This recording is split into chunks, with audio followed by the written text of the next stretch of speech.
Now I want to drill down on this. Take the false charge of genocide. Israel is accused of deliberately targeting civilians.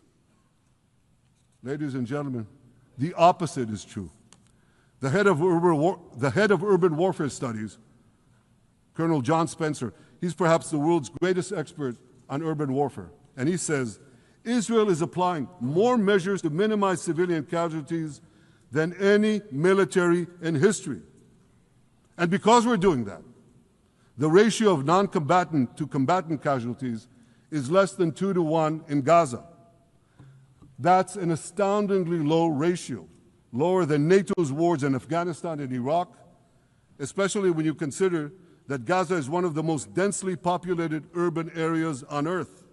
It has hundreds of miles of terror tunnels underground, and it has countless terror towers above ground, and thousands of terrorists embedded in the tunnels and in these towers in civilian areas. If you want to see what measures Israel takes to avoid civilian casualties in this war, just look at what we're doing now in Gaza City, the last Hamas stronghold, one of the 2 last strongholds. For 3 weeks, Israel dropped millions of leaflets, sent millions of text messages, and made countless phone calls urging civilians to leave Gaza City before our military moves in.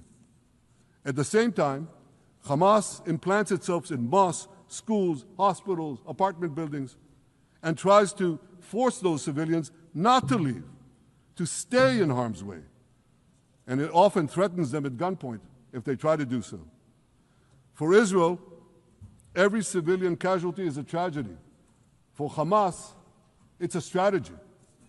Hamas uses civilians as human shields and as props in its sick propaganda war in Israel, against Israel, a propaganda war that the Western media buys hook, line, and sinker. Now, despite Hamas's threats, close to 700,000 Gazans, almost 750,000, have already heeded our calls and moved to safe zones. Now I want to ask you a simple question, a simple, logical question. Would a country committing genocide plead with the civilian population it is supposedly targeting to get out of harm's way? Would we tell them, get out, if we want to commit genocide? We're trying to get them out. And Hamas is trying to keep them in. And this charge is so baseless.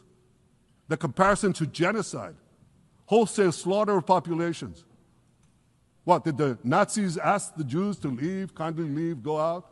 Did others, you want me to name all the genocidal leaders of history? Just go one by one. Did anyone do this? Did they say, get out so we can come in? Of course not. So the truth has been turned on its head. Hamas, a genocidal terrorist organization whose charter calls for the murder of all Jews on the planet, this genocidal organization is given a pass. It's barely mentioned. While Israel, which does everything it can to get civilians out of harm's way, Israel is put in the dock. What a joke. You want to hear another one? Israel is accused of deliberately starving the people of Gaza when Israel is deliberately feeding the people of Gaza. Since the beginning of the war, Israel has let into Gaza more than 2 million tons of food and aid.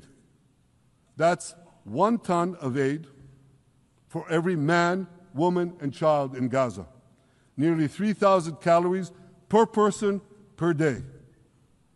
Some starvation policy. If there are Gazans who don't have enough food, it's because Hamas is stealing it. Hamas steals it, hoards it, and sells it at exorbitant prices to fight its war machine. Last month, even the UN, not exactly a supporter of Israel. You're supposed to laugh, by the way. Last month, even the UN admitted that Hamas and other armed groups looted 85% of the trucks. That's why you have deprivation. Those who peddled the blood libels of genocide and starvation against Israel are no better than those who peddled blood libels against the Jews in the Middle Ages when they falsely accused us of poisoning wells spreading plague, and using the blood of children to bake Passover matzahs. Anti-Semitism dies hard. In fact, it doesn't die at all. It just keeps coming back with its libelous lies, refurbished, regurgitated over and over again.